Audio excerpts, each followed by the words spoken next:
प्यारे बच्चों, आज हम क्लास 8 की अध्याय 14 गुणनखंड में प्रश्नावली 14.1 करेंगे। बच्चों, पहला प्रश्न देखिए, हमें दिया गया है दिए हुए पदों में सार्वगुणनखंड ज्ञात कीजिए। सार्वगुणनखंड क्या होते हैं बच्चों? जो पद हमें दिए गए हैं उन पदों में से हमें कॉमन फैक्टर देखने हैं।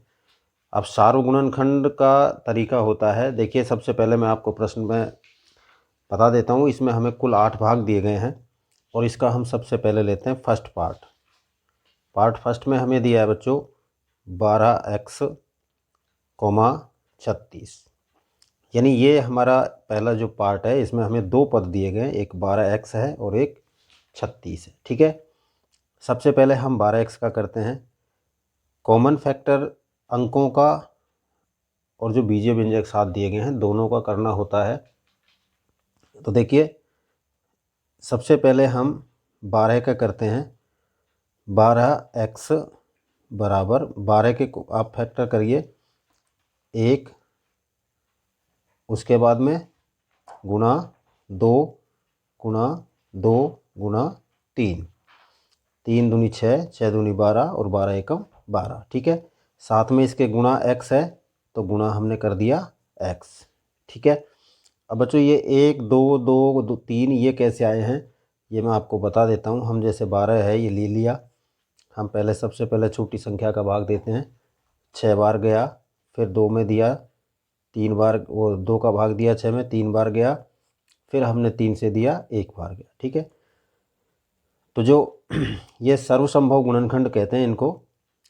1 2 2 3, 1 2 2 3 और साथ में गुणा, ये हो गया।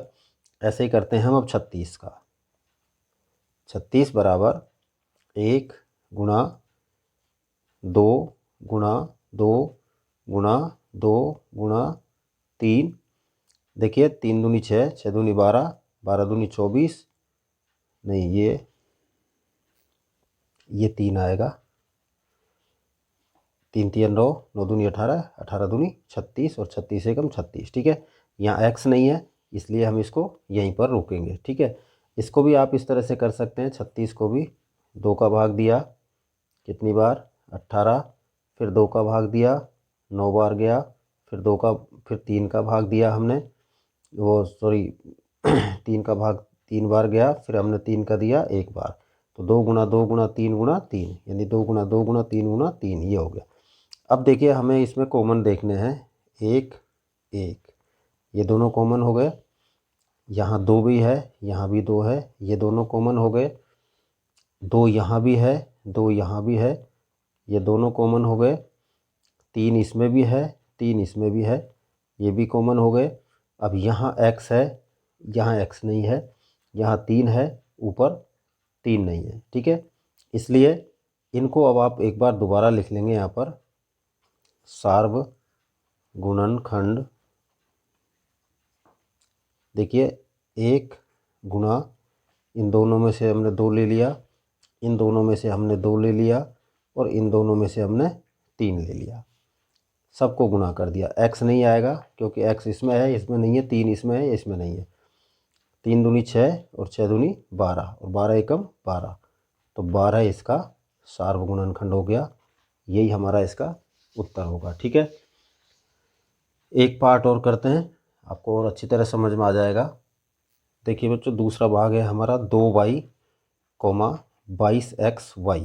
ठीक है, तो सबसे पहले हम 2y का करते हैं। 2y का क्या होगा? 1 गुणा 2 गुणा y हो गया। 22xy का कीजिए, 22xy, 1 गुणा 2 गुणा 11, 2 एकम 2 और 11 दूनी 22, और गुणा में यहाँ x हो रहा है तो x करेंगे और गुणा में y हो रहा है तो y करेंगे। ठीक है, यहाँ पर देखिए 1 1, ये हो गए दोनों कॉमन। यहाँ 2 है, यहाँ 2 है, ये भी कॉमन हो गए। यहाँ y है, यहाँ y है, इन दोनों में से कॉमन हो गए। 11 यहाँ पर है, यहाँ नहीं है, x यहाँ है, ऊपर वाले में नहीं है, तो कॉमन क्या हो जाएगा? इसमें लिखेंगे हम सार्वगुणनखंड। बराबर 1। अब 1 को तो हम छोड़ देंगे, अब यहाँ से आगे हम 1 नहीं लिखेंगे, ये हमने शुरू में समझने के लिए लिखा है, लेकिन यहाँ तो मैं लिख देता हूँ 1 गुना 2। 1 गुना 2 हो गया, आगे कोई भी कॉमन नहीं आया, y है, गुना में y, सबको गुना करेंगे तो देखिए 2 एकम 2 और y का y, 2y, ये आपका सेकंड का आंसर हो गया। ठीक है, सेकंड पार्ट कंप्लीट। अब देखते हैं थर्ड पार्ट। थर्ड पार्ट देखिए बच्चों, थर्ड में हमें दिया है 14 PQ और दूसरा पद दिया है 28 P² Q²। तो हम सबसे पहले 14 PQ का देखते हैं। 2 गुना 7, 7 दूनी 14 हो गए, और गुना में P और गुना में Q, ये तो हो गया आपका 14 PQ का। अब ले लेते हैं 28 P² Q²। 2 गुना 7, 2 दूनी 4 और 7 चौको 28। ठीक है, और गुना में P की पावर 2 है, इसका मतलब P को आपको 2 बार गुना करना है। Q की पावर भी 2 है, इसलिए Q को भी आपको 2 बार गुना करना है। ठीक है, कॉमन मिलाइए, 2 2, ये हो गया। यहाँ 2 है, अब ऊपर 2 नहीं है इसलिए छोड़ देंगे। ऊपर 7 है, नीचे 7 है, इन दोनों में से हमने एक एक ये कॉमन कर दिया। ऊपर एक P है, नीचे एक P है, ये हमने कॉमन कर लिया। ऊपर Q है, नीचे Q है, एक Q ले लेंगे, एक Q हमें इसका ले लेंगे। ठीक है, अब यहाँ P शेष बच गया, लेकिन ऊपर P नहीं है, यहाँ Q शेष बचा है, ऊपर भी क्या Q नहीं है। तो सार्वगुणनखंड क्या हो गए आपके, देखिए सार्वगुणनखंड इसके हो जाएंगे 2 गुना 7 गुना ये P और गुना में एक ये Q। ठीक है, सबको किया तो 2 7 14, 14 लिखेंगे, और PQ का PQ, यानी 14 PQ आपका इसमें आंसर हो गया। ठीक है, फोर्थ पार्ट। फोर्थ में हमें दिया है 2x, 3x² और 4। यहाँ हमको 3 पद दे दिए हैं, कोई दिक्कत नहीं, तीनों को इस तरह से करना है आपको। 2 गुना x, ये तो किसका हो गया आपका 2x का, 2x का हो गया 2 गुना x, 3x² बराबर 3 गुना x गुना x हो गया। आगे आता है 4, 4 का क्या हो जाएगा 2 गुना 2। ठीक है, सब में सार्वगुणनखंड देखते हैं। सार्वगुणनखंड देखिए 2 यहाँ है, इसमें नहीं है, इसमें 2 है, तीनों में एक साथ मिलना ज़रूरी है, इसलिए 2 को छोड़ देंगे। x यहाँ है, यहाँ है, यहाँ नहीं है। ठीक है, 2 यहाँ है लेकिन इनमें नहीं है। अब यहाँ आपने देख लिया, इसमें 2 है, यहाँ 2 नहीं है, या इसमें 2 है लेकिन इसमें नहीं है, यहाँ 2 है, इसमें नहीं है। अब बच्चों जो हम अभी थोड़ी देर पहले जो हम 1 ले रहे थे साथ में, वो 1 आज आपको यहाँ काम आने वाला है। अब आप सबसे पहले इनके साथ गुना 1 और गुणा 1 लगाइए, लगा दिया। अब देखिए 1 गुना 2, 2 एकम 2, 3 एकम 3 और 1 दूनी 2 और 2 दूनी 4। अब हो गया यहाँ तक। तो यहाँ इन सब में केवल कॉमन जो आना है वो आएगा केवल 1, तो यहाँ इसका सार्वगुणनखंड क्या हो जाएगा 1, यही आपका उत्तर होगा। ठीक है, क्योंकि मैंने यहाँ तक आपको एक साथ में लिया था सेकंड क्वेश्चन तक, थर्ड में मैंने छोड़ दिया, क्योंकि जब कॉमन मिल रहे हैं हमें तो 1 की हमें आवश्यकता नहीं होती, जब कॉमन नहीं मिलता है तो हमें 1 की आवश्यकता पड़ती है, क्योंकि 1 से गुणा करने पर या 1 से भाग देने पर संख्या में कोई अंतर नहीं होता है। ठीक है, अब देखिए इसका पार्ट 5। देखिए पार्ट 6 में दिया है 6ABC 24AB² और तीसरा दिया है हमें 12A²B। ये 3 पद हमें दिए गए हैं इसमें। ठीक है बच्चों, करते हैं पहले, किसका लेंगे, पहले हम 6ABC को ले लेते हैं। ठीक है, 6ABC और दूसरा क्या है 24 12ab स्क्वायर। तीसरा क्या है 12a स्क्वायर b। सबके सर्वसम्मत गुणनखंड लिख देंगे। देखिए यहाँ तो आ जाएगा इसलिए एक लेने की ज़रूरत नहीं है, चाहे आप चाहे तो ले सकते हैं। 1 गुणा 2 गुणा 3, 2 तिया 6 और 6 कम 6 हो गया। साथ में गुणा हो रहा है a, साथ में गुणा हो रहा है b और साथ में गुणा हो रहा है c। ठीक है, अब चलिए 24 पर देखिए 1 गुणा 2 गुणा 3, नहीं 2 गुणा 2 ये कर लेते हैं, और गुणा में 2 और गुणा में 3 हो गए। 3 दूनी 6, 6 दूनी 12, 12 दूनी 24, 24 एकम 24। ठीक है, साथ में गुणा हुआ है a, साथ में गुणा हो रहा है b स्क्वायर यानी कि b गुणा b। ठीक है, ये कितने हैं आपके 12। 1 इंटू 2 इंटू 2 इंटू 2, ये 2 नहीं आएगा, ये आएगा आपका 3 हो गया। ठीक है, देखिए 2 दूनी 4, 4 तिया 12 और गुना साथ हो रहा है a स्क्वायर यानी a इंटू a और इंटू में b। देखिए अब सार्वगुणनखंड करेंगे इनके। सार्वगुणनखंड बराबर 1 1 1 1 ले लेते हैं पहले, 2 2 और ये 2 यानी ये 2 मिल गए तीनों में, 2 ले लिया गुणा। अब देखिए यहाँ पर 3 है, अब नीचे 2 है अभी, तो 2 को छोड़ देते हैं। 3 यहाँ है, 3 यहाँ भी है, 3 यहाँ भी है। अब ऊपर तो अंक खत्म हो गए, तो ये आपका एक कॉमन मिलता है इंटू 3। ठीक है, गुणा a यहाँ पर है, यहाँ पर भी है, यहाँ पर भी है, हमने a ले लिया। उसके बाद देखिए b, a ख़त्म हो गए तो अब बाकी a को तो छोड़ देंगे। b ले देखते हैं यहाँ से, b1 और b ले लिया। अब यहाँ b ख़त्म हो गया, ऊपर वाले में भी b ख़त्म हो गया, यहाँ 2 बच रहे हैं तो छोड़ दीजिए उसको, यानी आपका ये कॉमन हो गया। ठीक है, ये आपने कॉमन ले लिया, ये कॉमन हो गया। अब क्या बचता है c, b यहाँ पर ख़त्म हो गया, c देखिए केवल इसमें है, इसमें नहीं है, इसमें नहीं है, तो यहीं आपका ये सार्वगुणनखंड हो जाएगा। सबको कॉमन करेंगे तो देखिए 3 दूनी 6 का तो 6 हो गया, और a और b इसके साथ है 6ab। ये आपका 5th पार्ट का आंसर हो गया। अब चलते हैं इसका पार्ट 6। देखिए 6 पार्ट में दिया हमें 16x की पावर 3 माइनस 4x स्क्वायर और 32x स्क्वायर, ये 3 पद दिए हैं।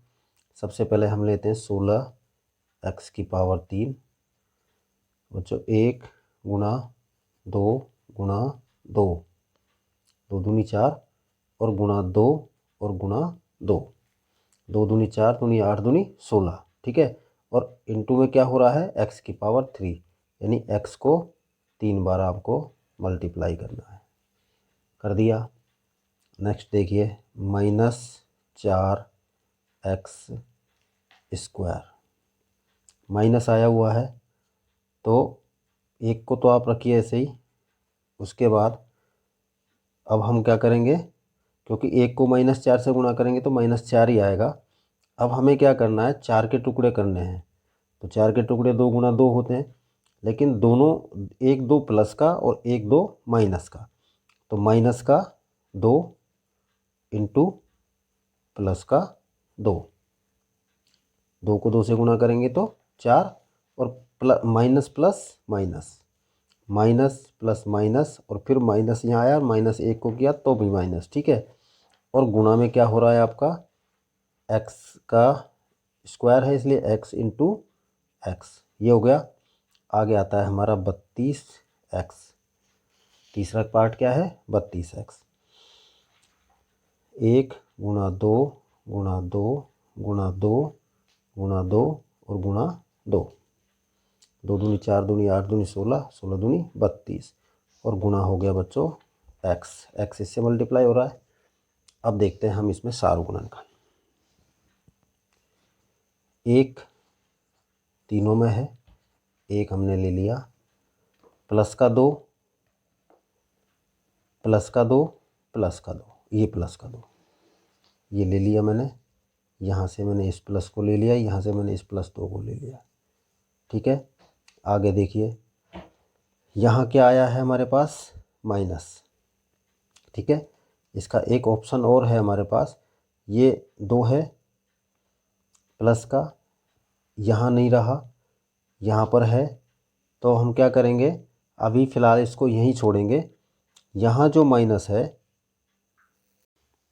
इसमें जो -2 है, इसको हम यहाँ क्या करेंगे, बाहर कर देंगे। -1 को, ये माइनस को हम यहाँ कॉमन ले लेंगे, तो अब ये हमारा ये भी प्लस का हो जाएगा। तो देखिए इसका 2 1 2 1 2 ये हो गया, तो इसमें से 2 ले लिया कॉमन, फिर गुणा। अब यहाँ 2 समाप्त हो गए, तो अब बाकी 2 को छोड़ देंगे। x1, इसमें x है, इसमें भी x है, यहाँ x भी ख़त्म हो गया, तो इन तीनों x में से हम यहाँ पर एक x ले लेंगे, सबको गुणा करेंगे, तो सार्वगुणनखंड क्या हो जाएगा, सार्वगुणनखंड हो जाएगा आपका 2 एकम 2 और 2 दूनी 4, यानी कि 4 और x का x, ये हमारा आंसर हो गया। ठीक है, अब देखते हैं हम इसका पार्ट कौन सा है, 6 हो गया, 7 पार्ट। 7 पार्ट में दिया है 10p q, 20qr, 30rp। 3 पद हैं यहाँ भी। सबसे पहले 10p q, फिर उसके बाद 20qr, और उसके बाद है 30rp। इनके गुणनखंड कर लेते हैं। 5 का क्या हो जाएगा, 1 गुणा 2, वो 10 का 1 गुणा 2 गुणा 5 गुणा में p और गुणा में q। 20 का 1 गुणा 2 गुणा 2 गुणा 5, 2 दूनी 4 पंजे 20, और गुणा में q, और गुणा में हो गया आपका r। ठीक है, 30 का 1 गुणा 2 गुणा 2, 2 नहीं आएगा, 3 आएगा, 2 भी आ जाएगा अभी, तो 4 और गुणा 5। ठीक है, यानी कि 2 तिया 6 और 6 पंजे 30, और गुणा में हो गया r, और गुणा में हो गया p। ठीक है, अब इनके सबके सार्वगुणनखंड ले लेते हैं। सार्वगुणनखंड बराबर 1 1 1, 1 को बाहर कर लिया, यहाँ देखिए 2 2 2, 2 को बाहर कर लिया, यहाँ 5 है, यहाँ 5 है, यहाँ 5 है, गुणा 5, 3 इसमें है, यहाँ नहीं है, 2 इसमें है, अब नहीं है, तो हमारा क्या हो गया, 5 हो गया। ठीक है, उसके बाद अभी मल्टीप्लाई करेंगे। p यहाँ है, इसमें नहीं है, इसमें है, इसलिए p को छोड़ देंगे, क्योंकि p यहाँ नहीं है, यहाँ QR है, q यहाँ है, q यहाँ है, लेकिन इसमें q नहीं है। ठीक है, अब r यहाँ है, बाकी में r नहीं है, तो आपका जो सार्वगुणनखंड होगा वो होगा 5 दूनी 10, ये इसका आंसर होगा। अब देखते हैं इसका हम पार्ट 8th, अंतिम पार्ट। अंतिम पार्ट में बच्चों हमें दिया है यहाँ क्वेश्चन में 3x² y की पावर 3। देखिए 3x² y की पावर 3 एक पद। दूसरा दिया है 10x की पावर 3 और y²। ठीक है, फिर कोमा, तीसरा पद दिया है 6x² और y की पावर 2 और z, ये दिया है। ठीक है, तीनों पदों में पहले हम सार्वगुणनखंड देख लेते हैं। 3x² y की पावर 3 एक पद, तो आपका ये हुआ। दूसरा है 10x की पावर 3 y², और तीसरा पद है आपका 6x² y² z। बच्चों 3 का हो गया 1 × 3 इंटू x 2 बार, y 3 बार, y इंटू y। ठीक है। 10 का देखिए 1 × 2 × 5 और x 3 time, x into x और y 2 time, y into y। ठीक है। 6 है 1 × 2 × 3 और इंटू में x 2 टाइम है, x इंटू x, y भी 2 टाइम है, y इंटू y और 1 टाइम z। ठीक है। ये हो गया कॉमन फैक्टर। देखते हैं इसके सार्वगुणनखंड। सार्वगुणनखंड बराबर एक सब में है, एक ले लिया। देखिए 2 यहाँ है, यहाँ है, यहाँ नहीं है, बात ख़त्म हुई। 3 यहाँ है, यहाँ है या नहीं है, यहाँ है, 3 की बात ख़त्म। 5 यहीं पर है केवल और में नहीं है, सबको ख़त्म कर देते हैं, छोड़ दीजिए। x देखिए x एक, यहाँ भी x है, यहाँ भी x है, ये हमने x को कर लिया। फर्स्ट x आपका ये हो गया। ठीक है।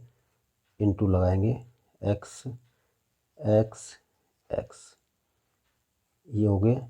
एक बार x और लिया हमने। अब देखिए यहाँ x ख़त्म हो गए तो x का मामला समाप्त हुआ यहीं पर।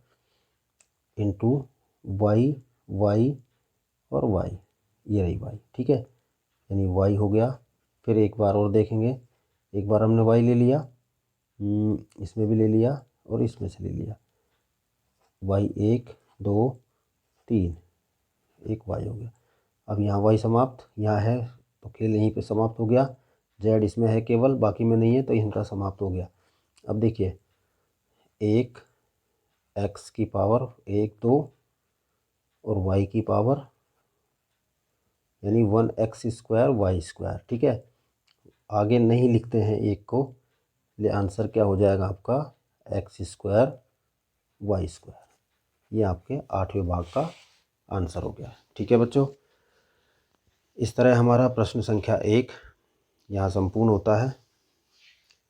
अब देखते हैं बच्चों इसका हम प्रश्न संख्या 2। बच्चों क्वेश्चन नंबर 2 हम दूसरे वीडियो में हल करेंगे। आज केवल हम प्रश्न संख्या 1 के 8 भाग ही इस वीडियो में रखेंगे। ठीक है। Thank you.